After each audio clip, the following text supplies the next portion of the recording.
आपने गारे सौर का वाकया तो कई बार सुना होगा, लेकिन इसी वाकये में एक छोटी बच्ची का भी जिक्र है जिसके बारे में बहुत कम लोग जानते हैं। आज हम अपनी इस वीडियो में उस मासूम बच्ची की बहादुरी का जिक्र करेंगे और हमारी नस्लों को पैगाम देंगे कि नबी सल्लल्लाहु अलैहि वसल्लम से मोहब्बत कैसे की जाती है। अगर आप लोग इस तरह की इस्लामिक हिस्ट्री, इस्लामिक वीडियोस को पसंद करते हैं और अपनी लाइफ को बदलना चाहते हैं तो हमारे चैनल को सब्सक्राइब कर लीजिए। आइए अल्लाह रब्बुल इज़्ज़त के नाम से अपनी इस खूबसूरत वीडियो का आगाज करते हैं। हज़रत अबू बकर सिद्दीक रज़ी अल्लाह ताला अन्हा आप सल्लल्लाहु अलैहि वसल्लम के साथ जब मक्का मदीना हिजरत के लिए निकले तो जाते वक्त आपने अपनी बेटी हज़रत अस्मा से कहा कि बेटा, तुम अभी छोटी हो, लोग तुम पर शक नहीं करेंगे, तो तुम ऐसा करना कि हमें हमारा खाना गारे सौर में पहुंचाती रहना।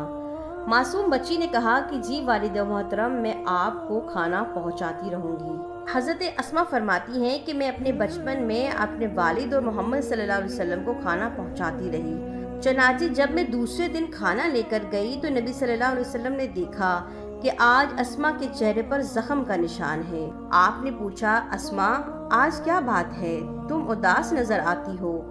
तो हज़रत अस्मा की आंखों में आंसू आ गए। नबी अलैहिस्सलाम ने मुतवज्जे होकर पूछा, अस्मा तुम क्यों रो रही हो?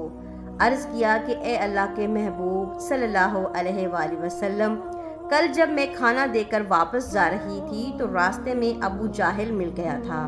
इसने मुझे बालों से मजबूती के साथ पकड़ लिया और बालों को खींच खींच कर कहने लगा, अस्मा बताओ, तुम्हें पता है कि तुम्हारे वालिद कहाँ हैं और तुम्हारे पैगंबर कहाँ हैं? ए अल्लाह के महबूब सल्लल्लाहु अलैहि वसल्लम, मैंने इसे सच सच कह दिया कि हाँ मुझे पता है। वो कहने लगा, फिर बताओ कि वो कहाँ हैं? मैंने जवाब दिया, हरगिज भी नहीं बताऊंगी। इसने कहा कि मैं तुम्हें मार दूंगा, मैं सख्त सजा दूंगा। ए अल्लाह के महबूब, मैंने इससे कहा कि जो कुछ तुम कर सकते हो कर लो, मगर मैं बिल्कुल भी तुम्हें नहीं बताऊंगी। ए अल्लाह के महबूब, उसने अचानक मुझे जोरदार थप्पड़ लगाया। मैं नीचे गिर गई। चट्टान पर मेरा माथा लगा, मेरे माथे से खून निकल आया, मेरी आंखों से आंसू आ गए, मुझे सख्त तकलीफ थी। अबू जाहिल ने मुझे फिर बालों से पकड़ कर खड़ा कर दिया। कहने लगा, अस्मा तुझे बहुत मारूंगा, जल्दी बता दे कि अल्लाह के महबूब कहाँ हैं, अल्लाह के महबूब कहाँ हैं? मैंने इसे जवाब दिया, ए अबू जाहिल, मेरी जान तो तेरे हवाले हो सकती है, मगर मैं मोहम्मद अरबी को तेरे हवाले नहीं करूँगी। आप अंदाज़ा कीजिए कि एक छोटी सी मासूम बच्ची, लेकिन इसको भी नबी के साथ इतनी मोहब्बत है, कहती है कि मेरी जान तो तेरे हवाले हो सकती है, मगर मोहम्मद अरबी को तेरे हवाले नहीं करूँगी। तो सैयदना अबू बकर सिद्दीक रज़ी अल्लाह ताला अन्हा के इस कामयाब सफ़र के पीछे आपको एक औरत का किरदार नज़र आएगा, वो भी बेटी की शक्ल में। हज़रत अबू बकर सिद्दीक अल्लाह के नबी के यार गार कहलाते हैं, रफ़ीक सफ़र कहलाते हैं। आप इनके सफ़र हिजरत को देखें तो इनके पीछे भी आपको एक औरत यानी कि एक लड़की का किरदार नज़र आएगा। हदीस पाक में आता है कि जब नबी अलैहिस्सलाम हज़रत अबू बकर सिद्दीक रज़ी अल्लाह ताला अन्हु के यहाँ तशरीफ़ ले गए तो आपने फरमाया, अबू बकर मैं तन्हाई चाहता हूँ। हज़रत अबू बकर ने अर्ज़ किया कि ए अल्लाह के महबूब सल्लल्लाहु अलैहि वसल्लम, यहाँ पर मैं हूँ, मेरी बीवी है और मेरी 2 बेटियाँ हैं और कोई गैर नहीं। नबी अलैहिस्सलाम ने इत्मीनान ज़ाहिर फरमाया। चुनाचे आपने फरमाया कि हिजरत के सफ़र का हुक्म हुआ है।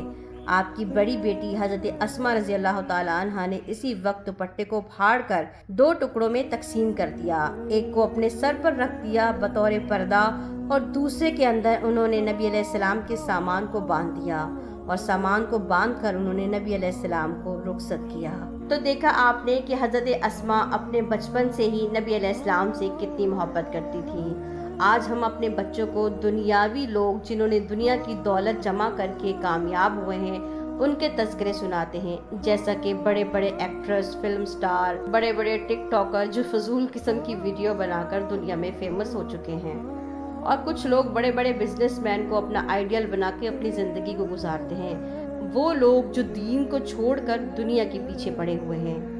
अपनी औलाद को दीन के साथ जोड़ें, अपनी औलाद को दीन की पहचान करवाएं और उनको बताएं कि आपने बचपन कैसा गुजारना है, जवानी कैसी होनी चाहिए और आपका बुढ़ापा कैसा होना चाहिए।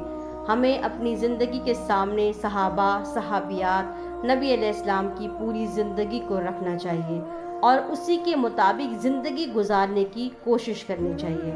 उम्मीद करती हूँ कि ये छोटी सी क्लिप आप लोगों को पसंद आएगी। इस क्लिप को बहुत सारे लोगों के साथ शेयर करें जो दीन से जुड़ना चाहते हैं या दीन से मोहब्बत करते हैं। अपना बहुत सारा ख्याल रखिएगा, दुआ में याद रखिएगा। अल्लाह हाफिज़।